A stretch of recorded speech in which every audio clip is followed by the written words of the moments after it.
बात बाबा बागेश्वर की करते हैं, जो एक बार फिर से पदयात्रा पर निकलने वाले हैं। जी हां, 7 से 16 नवंबर के बीच एक बार फिर बाबा बागेश्वर पदयात्रा पर निकलेंगे। हिंदुओं को जगाने के लिए ये पदयात्रा है। उनका कहना है कि देश को, यानी कि भारत देश को एक हिंदू राष्ट्र बनाना है और इसके लिए वो कुछ भी करने के लिए तैयार है। उनके द्वारा ये भी कहा गया है कि जहां पर शाम होगी वहीं पर वो तंबू लगाएंगे और वहीं पर रुकेंगे और ये पदयात्रा लंबी चलने वाली है।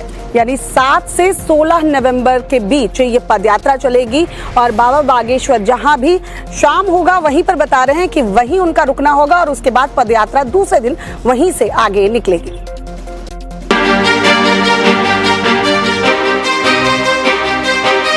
राजधानी दिल्ली से वृंदावन तक हम पैदल चल के हिंदुओं को जगाएंगे।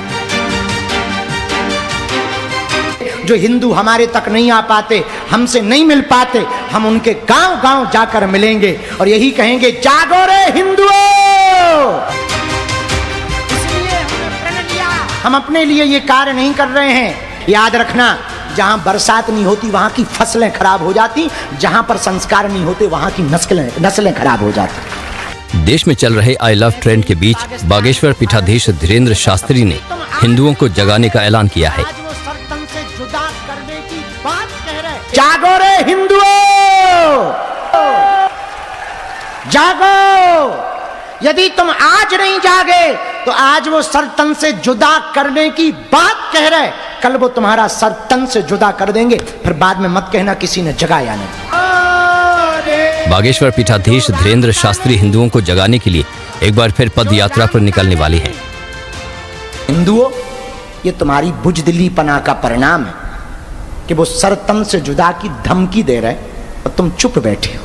इसलिए हमने प्रण लिया, 7 नवंबर से 16 नवंबर तक राजधानी दिल्ली से वृंदावन तक हम पैदल चल के हिंदुओं को जगाएंगे।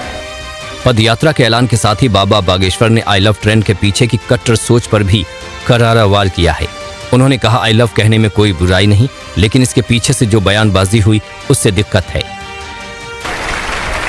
आप अपने देवताओं की पूजा करो, मजारों पर जाओ, अपने अल्लाह को मानो, अपने ईश्वर को मानो, जो पद्धति है करो, हमको दिक्कत नहीं है। लेकिन तुम हिंदुओं को या हिंदुओं के त्योहारों को टारगेट नहीं कर सकते, ये तुम्हें अधिकार नहीं है। धीरेन्द्र शास्त्री ने हिंदुत्व की रक्षा के लिए हर घर में एक धीरेन्द्र शास्त्री की जरूरत बताई। साथ ही छतरपुर बागेश्वर धाम के पंडाल में लोगों को पद यात्रा से जोड़ने का संकल्प भी दिलाया।